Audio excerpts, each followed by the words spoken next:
Bedroom में आने के बाद मेरे पास दो रूप होते हैं, एक इंसानी रूप और दूसरा ज़ॉम्बी रूप। मैं इन दोनों के बीच जब चाहूँ तब बदल सकता हूँ। जब मैं खाने पीने का सामान और संसाधन ढूंढने निकलता हूँ तो मैं ज़ॉम्बी रूप धारण कर लेता हूँ, जिससे मैं ज़ॉम्बीज की भीड़ के बीच से ऐसे गुजर जाता हूँ जैसे वहाँ कोई हो ही नहीं। लेकिन जब मैं घर वापस आता हूँ तो मैं फिर से इंसान बन जाता हूँ और आराम से रेड वाइन का मजा लेते हुए हॉटपॉट खाता हूँ। यह सब इसलिए हुआ क्योंकि कुछ समय पहले अचानक पूरी दुनिया में एक रहस्यमयी काला धुआं छा गया था। जो कोई भी इस काले धुएं की चपेट में आया वह खून का प्यासा ज़ॉम्बी बन गया। उस वक्त मैं और मेरे कुछ सहपाठी चौथी मंजिल के एक क्लासरूम में फंस गए थे। भूख से बेहाल होने के कारण मैं और कुछ हिम्मत वाले दोस्त खाना ढूंढने के लिए अलग अलग दिशाओं में बाहर निकले, लेकिन अंत में केवल मैं ही अकेला था जो खाना लेकर वापस लौट पाया। पर जब मैं क्लासरूम के दरवाजे पर पहुंचा तो मेरा दिल बैठ गया। मेरी गर्लफ्रेंड और बाकी बचे हुए सहपाठियों ने मेरे लिए दरवाजा खोलने से साफ मना कर दिया। उनका बहाना यह था कि मेरे पीछे 3 ज़ॉम्बीज लगे हुए थे और सबसे ज्यादा गुस्सा तो मुझे अपनी गर्लफ्रेंड पर आया, जो बड़ी महान बनते हुए बोली, आई एम सॉरी आहे आही, सबकी सुरक्षा के लिए हम तुम्हें अंदर लेकर खतरा नहीं मोल ले सकते। उस वक्त मेरा मन किया कि मैं उसे जी भरकर गालियां दूं। जब हम खाना ढूंढने बाहर जा रहे थे तब किसी ने क्यों नहीं कहा कि हम खतरा नहीं मोल ले सकते, ये लोग जानवरों से भी बदतर हैं। मुझे पहले कभी क्यों नहीं समझ आया कि ये सब ऐसे हैं। इसलिए मैं तुरंत मुड़ा और चौथी मंजिल के किसी दूसरे कमरे में छिपने के लिए भागा। लेकिन बस कुछ ही पलों की देरी हुई थी कि वे तीनों ज़ॉम्बीज मुझ पर झपट पड़े। बिना समय गंवाए मैंने खाने का सामान उन ज़ॉम्बीज की तरफ फेंका, तुरंत बगल वाले क्लासरूम का दरवाजा खोला, अंदर घुसकर उसे लॉक कर दिया और अपने शरीर से दरवाजे को अड्डा दिया। तभी एक ज़ॉम्बी ने मेरी गर्दन से मांस का एक बड़ा टुकड़ा नोच लिया। उस वक्त मेरे दिल में बेहद गुस्सा और तड़प थी। होश खोने से ठीक पहले मेरे दिमाग में अपने माता पिता और छोटे भाई का ख्याल आया कि न जाने वे किस हाल में होंगे। समय बीतने के साथ बेहोशी की हालत में मेरे दिमाग में एक आवाज गूंजी, जो ऐसी लग रही थी मानो सदियों पुरानी रूढ़ियों को पार करके आई हो। यिन यांग स्वर्ग तुम्हें रूप बदलने की शक्ति देता है। जैसे ही वह आवाज खत्म हुई मैं अचानक बेहोशी से चौंक कर उठ बैठा। खड़े होकर मैंने आसपास देखा लेकिन वहाँ कोई नहीं था। फिर मैंने अपना सिर झटका, तब मुझे याद आया कि दिन में मुझे ज़ॉम्बीज ने दबोच लिया था। मैंने घबराकर अपने दोनों हाथ देखे तो पाया कि वे किसी ज़ॉम्बी के हाथों से अलग नहीं थे। यह देखकर मेरा मन किया कि मैं जोर से चिल्लाऊं, लेकिन मेरे मुंह से कोई शब्द नहीं निकला। मुझे अंदर ही अंदर गहरा दुख होने लगा। पर तभी मुझे अचानक एहसास हुआ कि मेरे पास अभी भी इंसानी चेतना, कॉन्शियसनेस सुरक्षित है, क्योंकि मैं सोच पा रहा था, ब्लैक बोर्ड पर लिखे शब्दों को पहचान पा रहा था और मुझे पहाड़े और 300 तांग कविताएं भी याद थीं। यह समझते ही मैं खुशी के मारे उछल पड़ा। फिर मैंने अपने कांपते हुए सख्त हाथ से अपनी गर्दन को छुआ। वहाँ कोई चिकनी त्वचा नहीं थी, बल्कि फटे हुए मांस के टुकड़े और टूटी हुई श्वास नली, थ्रोट पाइप थी। मेरे हाथ कांप गए और मैं खुद को आईने में देखने के लिए वॉशरूम की तरफ भागा। लेकिन चलते समय मुझे एहसास हुआ कि मेरा शरीर जैसे लकवाग्रस्त, पैरालाइज्ड हो गया हो। मैं लंगड़ा कर चल रहा था। किसी तरह लड़खड़ाते हुए मैं वॉशरूम पहुंचा और आईने में अपना चेहरा देखा। सफेद आंखें, भूरी सफेद त्वचा, मैं हूबहू एक ज़ॉम्बी लग रहा था, और वह भी एक गंभीर रूप से घायल ज़ॉम्बी, क्योंकि मेरी गर्दन पर एक बहुत बड़ा घाव था। मैं इस सच को स्वीकार नहीं कर पा रहा था। मैं चिल्लाना चाहता था कि मुझे ज़ॉम्बी नहीं बनना, लेकिन मेरे मुंह से सिर्फ एक ज़ॉम्बी की भयानक दहाड़ निकली। तभी मैंने महसूस किया कि मेरा शरीर सच में बदलने लगा है। मेरी वह भूरी सफेद त्वचा वापस सामान्य रंग में बदलने लगी और ज़ॉम्बी के सारे लक्षण गायब हो गए। लेकिन अगले ही पल मैं धड़ाम से जमीन पर गिर पड़ा। अब इंसान बनते ही मेरी गर्दन के घाव से भारी मात्रा में खून बहने लगा था, जिससे मेरी आंखों के सामने अंधेरा छाने लगा। उसी समय दरवाजे के बाहर से ज़ॉम्बीज के चिल्लाने और दौड़ने की आवाजें आने लगीं। शायद उन्होंने ताजे खून की गंध सूंघ ली थी। उस पल मैंने कभी नहीं सोचा था कि मैं वापस इंसान बन पाऊंगा। जब मैं ज़ॉम्बी था तो गर्दन का वह घाव कुछ भी नहीं था, लेकिन इंसान बनते ही वह एक जानलेवा चोट बन गया। भारी ब्लीडिंग और टूटी हुई श्वास नली के कारण मैं सांस नहीं ले पा रहा था। मुझे लगा कि मैं बस मरने ही वाला हूँ। मेरे मन में ख्याल आया, इससे तो अच्छा है कि मैं ज़ॉम्बी ही बना रहूं। जैसे ही यह विचार आया, मेरा शरीर एक बार फिर बदल गया। गर्दन का दर्द गायब हो गया, आंखों की काली पुतलियां फिर से सफेद हो गईं और 5 सेकंड से भी कम समय में मैं दोबारा एक ज़ॉम्बी बन गया। ठीक उसी वक्त वॉशरूम का दरवाजा धड़ाम से टूटा और एक ज़ॉम्बी अंदर घुस आया, लेकिन अंदर आते ही जैसे उसका निशाना खो गया और वह बिना किसी मकसद के इधर उधर भटकने लगा। मैं जमीन पर लेटा हुआ था और मेरा पूरा शरीर बेजान हो चुका था। ऐसा लग रहा था कि इन 2 बदलावों ने मेरी सारी ऊर्जा सोख ली थी, लेकिन मेरा दिल खुशी से झूम रहा था, क्योंकि मैं ज़ॉम्बी और इंसान के बीच आजादी से बदल सकता था। इसका मतलब था कि मेरी जीवित रहने की क्षमता, सर्वाइवल कैपेबिलिटी, बाकी सभी लोगों से कहीं ज्यादा होगी। फिर मुझे अपने दिमाग में गूंजी वह बात याद आई, यिन यांग स्वर्ग तुम्हें रूप बदलने की शक्ति देता है। ऐसा लगता है कि यह मेरा अनोखा भाग्य, मिरेकल था। लेकिन यह यिन यांग स्वर्ग क्या है और इसने मुझे यह शक्ति क्यों दी? जैसे ही मैंने यिन यांग शब्द के बारे में सोचा, मुझे तुरंत अपनी गर्दन में पहने हुए यिन यांग फिश लॉकेट की याद आई। मैंने तुरंत नीचे देखा तो पाया कि वह लॉकेट गायब था और उसकी जगह मेरी त्वचा पर एक यिन यांग फिश का टैटू जैसा निशान बन चुका था। वह लॉकेट मुझे मेरे पिता ने दिया था, जिन्होंने बताया था कि यह उन्हें एक उल्कापिंड के गड्ढे, मीटियोराइट क्रेटर में मिला था। जाहिर है कि इसमें कोई बड़ा रहस्य छिपा है और भविष्य में मौका मिलने पर मुझे इसका पता लगाना होगा। लेकिन अभी सबसे जरूरी काम है जीवित रहना और अपने परिवार को ढूंढना। इसके बाद मैं सोचने लगा कि मैं अपने घायल शरीर को कैसे ठीक करूं और खुद को और ताकतवर कैसे बनाऊं। तभी अचानक मेरे दिमाग में इसका जवाब कौंध गया। किसी ज़ॉम्बी को मारने के बाद उसकी उंगली से उसके शरीर को छूने पर तुम उसकी रक्त ऊर्जा ब्लड एनर्जी को सोख सकते हो और उसे शुद्ध कर सकते हो। शक्ति का उपयोग करके खुद को मजबूत बनाया जा सकता है। और यह जवाब ऐसा था मानो मुझे पहले से ही पता हो, ठीक वैसे ही जैसे प्यास लगने पर इंसान जानता है कि पानी पीना है। इसके बाद मैंने कुछ ही दूरी पर पड़े एक ज़ॉम्बी के शव को देखा जिसे न जाने किसने मारा था। मैं लड़खड़ाते हुए उसके पास पहुंचा और अपनी तर्जनी उंगली इंडेक्स फिंगर को उसके चेहरे पर रख दिया। तुरंत ही बिजली के झटके जैसी एक ऊर्जा मेरी उंगली से होते हुए मेरे शरीर में समा गई, जिससे मुझे बेहद सुकून का एहसास हुआ। इसके बाद मेरी गर्दन के घाव से मांस के नए अंकुर ग्रेन्युलेशन टिश्यू उगने लगे। महज कुछ ही सेकंड में मेरा घाव काफी हद तक ठीक हो गया और मेरे शरीर की ताकत और फुर्ती में भी थोड़ा सुधार हुआ। यहाँ तक कि मेरी भूख भी गायब हो गई। अब यह तो बहुत बढ़िया हो गया था। न तो ज़ॉम्बी को खाने की जरूरत थी और न ही इंसानों को, बस उंगली से छूकर ही ऊर्जा सोखी जा सकती थी। इस वक्त मेरा दिल ताकतवर बनने की चाहत से भर उठा ताकि मैं इस कयामत की दुनिया एपोकलिप्स में लंबे समय तक जिंदा रह सकूं। इसलिए मैं वॉशरूम से बाहर निकला, अपने हाथ के हिसाब से एक सही फायर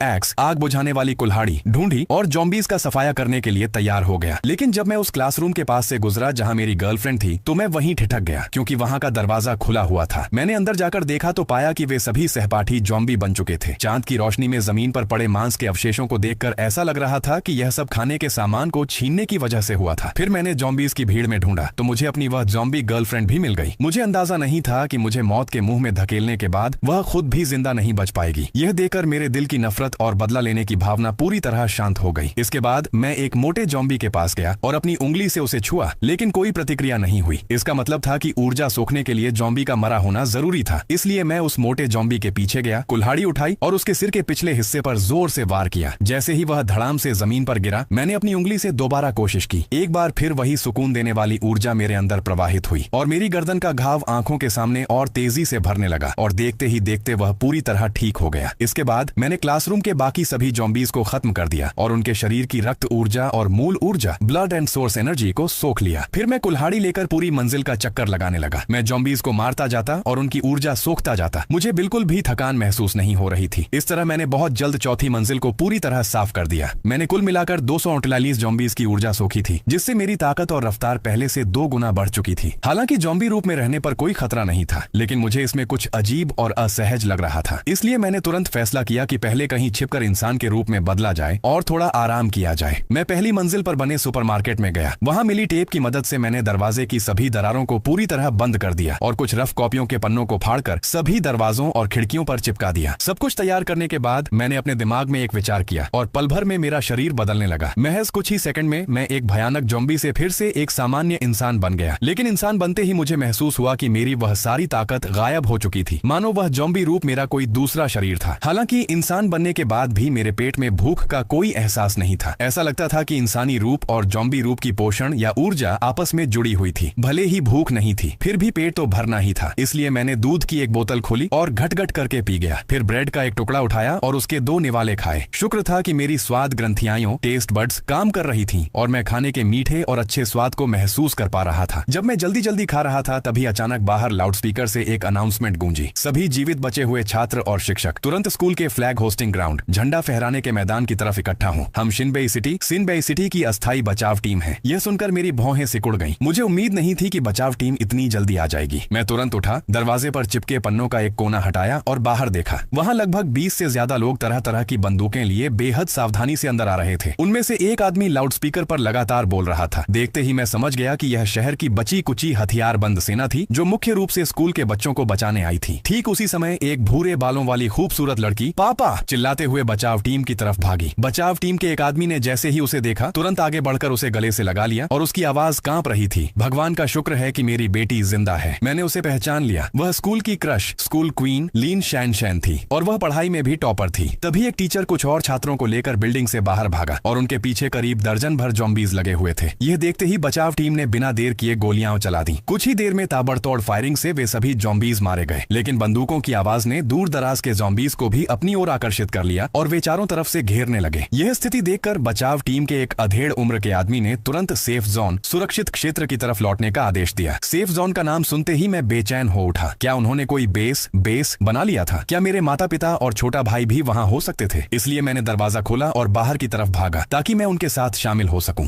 जैसे जैसे गोलियों की आवाजें तेज होती गईं, पीछा कर रहे जॉम्बीज एक एक करके गिरने लगे, लेकिन पीछे से आने वाले जॉम्बीज की तादाद और ज्यादा थी। ये देखकर मेरा दिल बैठ गया। मुझे लगा कि मैंने जल्दबाजी कर दी। मुझे इस तरह बिना सोचे समझे बाहर नहीं आना चाहिए था। इस वक्त बचाव टीम छात्रों को लेकर 2 बिल्डिंग्स के बीच में थी। तभी ऊपर की मंजिलों के जॉम्बीज खिड़कियों के शीशे तोड़कर नीचे गिरने लगे, मानो आसमान से ओले गिर रहे हों। वे सीधे नीचे खड़ी बचाव टीम और लोगों पर आ गिरे। भले ही नीचे गिरने से उनकी हड्डियां टूट चुकी थीं, फिर भी वे रेंगते हुए आसपास के इंसानों को नोचने और काटने लगे। मेरी किस्मत खराब थी। एक गिरते हुए शीशे के टुकड़े से मेरा हाथ कट गया। लेकिन लिन शैनशैन की किस्मत और भी बुरी थी। शीशे का एक बड़ा टुकड़ा उसके दाहिने पैर के आर पार हो गया और वह सीधे जमीन पर बैठ गई, जिससे उसकी चलने फिरने की क्षमता खत्म हो गई। पर सबसे बुरा हादसा लिन शैनशैन के पिता के साथ हुआ। जमीन पर रेंगते हुए एक जॉम्बी ने सीधे उनके पैर के टखने एंकल को चबा लिया। जैसे ही उन्हें एहसास हुआ कि उन्हें काट लिया गया है, उन्होंने अपनी बंदूक के बट से जॉम्बी का सिर कुचल दिया। फिर उन्होंने अपनी राइफल लिन शैनशैन की तरफ फेंकी और अपनी पिस्तौल मेरी तरफ बढ़ा दी। उन्होंने मुझसे कहा कि मैं लिन शैनशैन को लेकर यहाँ से तुरंत भागूं और वह खुद पीछे रहकर हमें कवर देंगे। लेकिन वह अपनी बात पूरी भी नहीं कर पाए थे कि एक और जॉम्बी ने उन पर हमला कर दिया और सीधे उनकी गर्दन को बेरहमी से काट दिया। इस आखिरी पल में वह अपनी बेटी को देख रहे थे और उनकी आंखों में गहरा दर्द और जुदाई का गम था। वह बहुत कुछ कहना चाहते थे, लेकिन उनका खुला हुआ मुंह अब कोई आवाज नहीं निकाल पा रहा था। आवाज नहीं निकल पा रही थी। उनके मुंह से केवल खून बह रहा था। यह नजारा देखकर लिन शैनशैन पूरी तरह टूट गई और फूट फूट कर रोने लगी। इस वक्त मैं भी जानता था कि जब मैं अपने इंसानी रूप में हूँ तो काटे जाने पर मेरी भी मौत हो जाएगी। मैंने पिस्तौल को कसकर पकड़ लिया, लेकिन मुझे पक्का भरोसा नहीं था कि मैं इस बंदूक के दम पर वापस सुपरमार्केट तक सुरक्षित भाग पाऊंगा या नहीं। तभी अचानक मेरा ध्यान लिन शैनशैन के हाथ में मौजूद राइफल पर गया और मेरे मन में एक विचार आया। यह ऑटोमेटिक राइफल काफी भारी है। लिन शैनशैन जैसी छोटी लड़की शायद इसे ठीक से इस्तेमाल न कर पाए। क्यों ना मैं अपनी पिस्तौल से उसकी राइफल बदल लूं। लेकिन अभी मेरे मन में यह ख्याल आया ही था कि लिन शैनशैन ने बेहद प्रोफेशनल अंदाज में तुरंत राइफल का रुख मेरी तरफ कर दिया। उसकी आंखों को देखकर साफ लग रहा था कि वह कोई मजाक नहीं कर रही है। ये देखकर मैंने तुरंत अपने दोनों हाथ ऊपर उठा लिए। मेरा दिल दहल गया कि आखिर माजरा क्या है। क्या उसने मेरे मन की बात भांप ली थी? इससे पहले कि मैं अपनी सफाई में कुछ कहता, उसने गोली चला दी। ठां ठां की आवाज के साथ कुछ गोलियां सीधे मेरी जांघों के बीच से कूदांग क्रॉच के नीचे से सनसनाती हुई निकल गईं और मेरे पीछे मुझ पर झपट रहे एक जॉम्बी को ढेर कर दिया। यह देखकर मैंने थूक गटका और मेरे पैर कांपने लगे, क्योंकि मुझे साफ महसूस हुआ था कि जब लिन शैनशैन ने पहली गोली चलाई तो वह मेरे शरीर से महज कुछ सेंटीमीटर की दूरी से गुजरी थी। अब मुझे समझ आया कि उसके पिता ने वह राइफल उसकी तरफ क्यों फेंकी थी। दरअसल उसे बंदूक चलानी आती थी और उसका निशाना बेहद अचूक था। गोली चलाने के बाद लिन शैनशैन जोर से चिल्लाई, मूर्ख, जल्दी यहाँ आओ और मुझे उठाकर यहाँ से भागो। उसकी डांट सुनकर मैंने तुरंत अपना पिछला विचार दिमाग से निकाल दिया और लिन शैनशैन के कहे अनुसार उसे अपने कंधों गर्दन पर बैठा लिया, क्योंकि इस पोजीशन से उसे गोलियां चलाने में आसानी होती। इस समय चारों तरफ इतनी अफरा तफरी मची थी कि किसी का ध्यान मुझ पर नहीं गया। वहीं कुछ ही दूरी पर जो लोग जॉम्बी द्वारा काटे जा चुके थे, वे जानते थे कि अब उनके बचने की कोई उम्मीद नहीं है, इसलिए उन्होंने भागना छोड़ दिया और दूसरों को बचाने के लिए जॉम्बीज को रोकने में अपनी पूरी ताकत झोंक दी। मैंने चुपके से अपना मास्क पहना और तुरंत जॉम्बी रूप धारण कर लिया। जॉम्बी बनते ही मेरे अंदर ताकत का सैलाब आ गया और मेरी गर्दन पर बैठी लिन शैनशैन अब मुझे उतनी भारी नहीं लग रही थी। मैं तेजी से उसी सुपरमार्केट की तरफ भागा जहां मैं पहले रुका था। भले ही मैं जॉम्बी बन चुका था, लेकिन मेरे साथ लिन शैनशैन जैसी एक जिंदा इंसान थी, इसलिए 3 जॉम्बीज हमारे पीछे लग गए। पर लिन शैनशैन ने पीछे मुड़कर कुछ सटीक शॉट्स दागे और वे तीनों जॉम्बीज तुरंत ढेर हो गए। सुपरमार्केट के दरवाजे पर पहुंचकर मैंने लिन शैनशैन को अंदर भेज दिया, फेंक दिया और खुद वापस मुड़ने लगा। मुझे पूरा भरोसा था कि लिन शैनशैन दरवाजे की दरारों को सील करने का तरीका जानती होगी। आखिरकार वह इतनी बड़ी कयामत में अब तक जिंदा जो रही थी। लेकिन तभी उसने मेरा हाथ पकड़ लिया और पूछा, क्या तुम अंदर नहीं आ रहे? पर इस वक्त अगर मैं अपना मुंह खोलता तो सिर्फ जॉम्बी की भयानक दहाड़ निकलती। मैं बात नहीं कर सकता था, इसलिए मैं उन लोगों की तरफ बढ़ा जो दूर फंसे हुए छात्रों को बचा रहे थे, ताकि यह पता कर सकूं कि वे जिस सेफ जोन सुरक्षित क्षेत्र की बात कर रहे थे वह कहां है। इस समय बचाव टीम बाहर की तरफ भाग रही थी और मैं पीछे से राइफल तानकर उनका पीछा कर रहे जॉम्बीज पर गोलियां चलाने लगा। लेकिन मैंने पहले कभी बंदूक नहीं चलाई थी, इसलिए दूर से मेरा एक भी निशाना नहीं लग रहा था। मजबूरन मुझे बिल्कुल पास फेस टू फेस जाकर गोलियां मारनी पड़ी। जल्द ही मेरी बंदूक की गोलियां खत्म हो गईं। मैंने राइफल को वहीं फेंका और अपनी पीठ पर टंगी फायर एक्स कुल्हाड़ी निकाल ली और जॉम्बीज को काटना शुरू कर दिया। लेकिन जॉम्बीज की तादाद बहुत ज्यादा थी। मैं एक को काटता तो पीछे से 3-4 और आ जाते। जब बचाव टीम स्कूल के मेन गेट पर पहुंची तो बाहर से जॉम्बीज का एक बहुत बड़ा झुंड अंदर घुस आया। वे सभी गोलियों की आवाज सुनकर आकर्षित हुए था।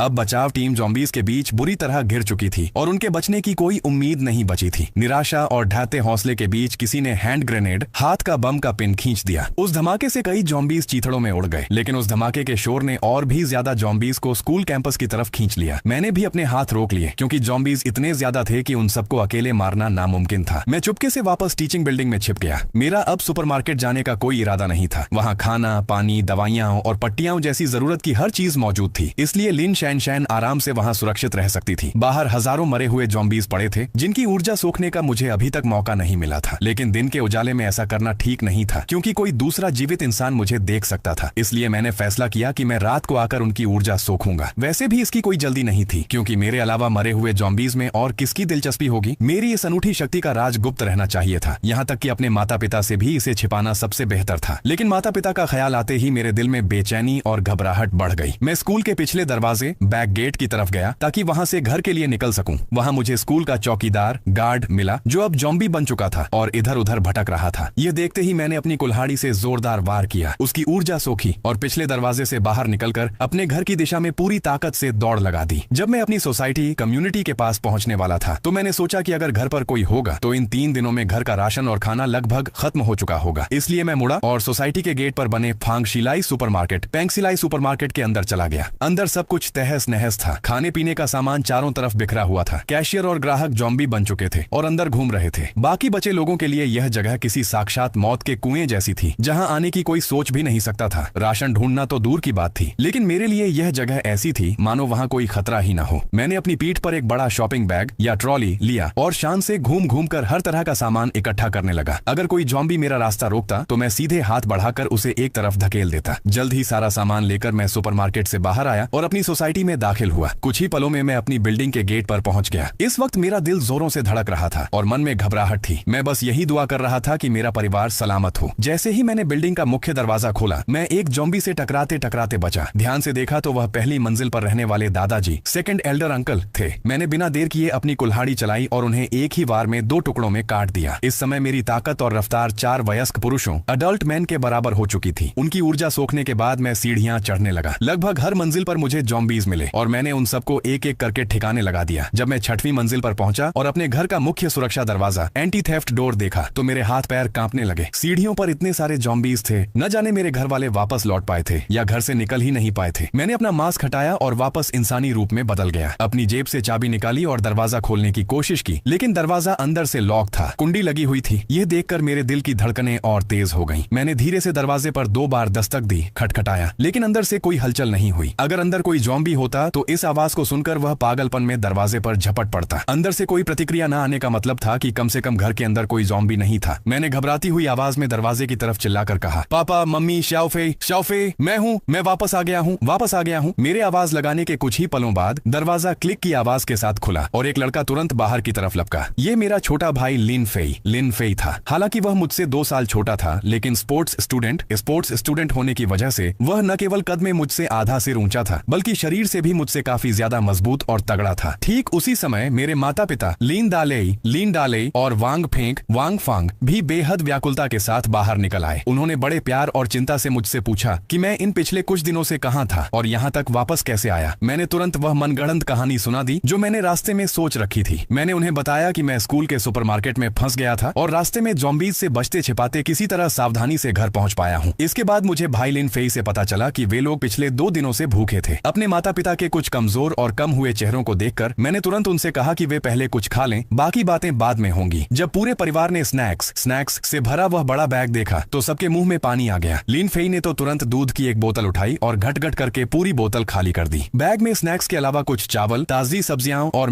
मांस भी था। इसे देखकर मैंने तुरंत कहा, जिन चीजों की एक्सपायरी डेट लंबी है उन्हें हम बाद के लिए रख देते हैं। पहले सब्जियां और मीट खा लेते हैं। जब यह खत्म हो जाएगा तो मैं बाहर जाकर और सामान ले आऊंगा। मेरी बात सुनकर माँ तुरंत किचन में जाकर खाना बनाने की तैयारियों में जुट गईं। शुक्र था कि शहर की गैस, नल का पानी और बिजली की व्यवस्था अभी भी काम कर रही थी, वरना खाना बनाना भी एक बड़ी आफत बन जाता। लगभग 1 घंटे बाद किचन से मीट की इतनी बेहतरीन खुशबू आने लगी कि हम तीनों बाप बेटों के मुंह से एक साथ लार टपकने लगी। कुछ ही देर में हम चारों खाने की मेज के इर्द गिर्द बैठ गए और भूखे भेड़ियों की तरह खाने पर टूट पड़े। तभी अचानक घर में रखा पुराना रेडियो झिर-झिर की आवाज करने लगा। पिताजी ने तुरंत अपने हाथ से चॉपस्टिक या चम्मच रखी और रेडियो के पास जाकर उसे ट्यून करने लगे। कुछ ही देर की मशक्कत के बाद रेडियो पर ब्रॉडकास्ट प्रसारण साफ सुनाई देने लगा। इस विनाशकारी आपदा ने पूरी दुनिया को अपनी चपेट में ले लिया है, जिसके कारण दुनिया की 90% आबादी ज़ॉम्बी बन चुकी है। वैज्ञानिकों के विश्लेषण के अनुसार यह आपदा ग्लेशियरों, आइसबर्ग्स के पिघलने से मुक्त हुए प्राचीन वायरस, समुद्र में बढ़े परमाणु प्रदूषण और ग्लोबल वार्मिंग जैसे कई कारणों के एक साथ मिलने से हुई है। देश के सभी नागरिकों से अनुरोध है कि वे खाने पीने का सामान इकट्ठा करें और सेना की मदद का इंतजार करें। इसके अलावा सरकार ने हथियारों पर लगा प्रतिबंध, गन बैन हटा दिया है और नागरिकों को आत्मरक्षा के लिए प्रोत्साहित किया जा रहा है। रेडियो का वह चैनल लगातार इसी संदेश को दोहरा रहा था। पिताजी ने चैनल बदला तो दूसरे चैनल से एक और नई आवाज सुनाई दी। इंटरनेशनल बायोलॉजिकल रिसर्च सेंटर ने यह खोज की है कि ज़ॉम्बीज के दिमाग के अंदर एक खास क्रिस्टल होता है जिसे हम म्यूटेंट क्रिस्टल कोर कह सकते हैं। यदि कोई इंसान इस क्रिस्टल कोर को खाता है तो उसके शरीर की ताकत बढ़ जाएगी और यदि कोई 1000 क्रिस्टल कोर खा लेता है तो उसका शरीर एक नए आयाम में पहुंच जाएगा, जिससे उसकी ताकत लगभग 10,000 किलोग्राम 10 टन के बराबर हो जाएगी। हालांकि अभी इसके साइड इफेक्ट्स दुष्प्रभाव अज्ञात हैं, इसलिए कृपया इसका सेवन बेहद सावधानी से करें। ये सुनते ही मेरी दिलचस्पी अचानक बढ़ गई। इसका मतलब तो ये हुआ कि मेरा इंसानी रूप भी शक्तिशाली बन सकता था। रेडियो बंद होने के बाद पिताजी का चेहरा थोड़ा गंभीर हो गया। उन्होंने हम सबसे कहा कि हमें जितना हो सके उतना खाना इकट्ठा करना चाहिए, लेकिन उन्होंने रेस्क्यू टीम के आने के समय का कोई जिक्र नहीं किया और देश में गन बैन हटाकर लोगों को खुद की रक्षा करने के लिए कहना ही यह साफ बता रहा था कि हालात बेहद नाजुक और चिंताजनक थे। जहां तक म्यूटेंट क्रिस्टल कोर का सवाल था, इसके साइड इफेक्ट्स को अगर छोड़ भी दें तो भी 1000 की संख्या जुटाना किसी भी आम इंसान के बस की बात नहीं थी। इसका मतलब था कि एक आम इंसान को अपनी जान पर खेलकर 1000 ज़ॉम्बीज को मारना होगा। खाना खाने के बाद अभी दोपहर के 3 ही बजे थे और रात होने में काफी समय था, इसलिए मैंने फैसला किया कि मैं कुछ ज़ॉम्बीज को मारकर इस क्रिस्टल कोर के बारे में रिसर्च करूं और साथ ही इस पूरी बिल्डिंग को भी साफ कर दूं। किसी दूसरे व्यक्ति के लिए 1000 क्रिस्टल कोर जुटाना भले ही नामुमकिन जैसा काम हो, लेकिन मेरे लिए यह कोई बड़ी चुनौती नहीं थी। मैंने अपने कपड़े ठीक किए, चेहरे पर मास्क लगाया और माता पिता को बाहर जाने की बात कहकर अपनी फायर एक्स कुल्हाड़ी उठा ली। घर से बाहर निकलते ही मैं तुरंत अपने ज़ॉम्बी रूप में बदल गया और 5वीं मंजिल पर आ गया। वहां पहुंचकर मैंने देखा कि फ्लैट नंबर 502 का दरवाजा थोड़ा खुला हुआ था। बिना किसी हिचकिचाहट के मैंने सीधे दरवाजे को धक्का दिया और अंदर दाखिल हो गया।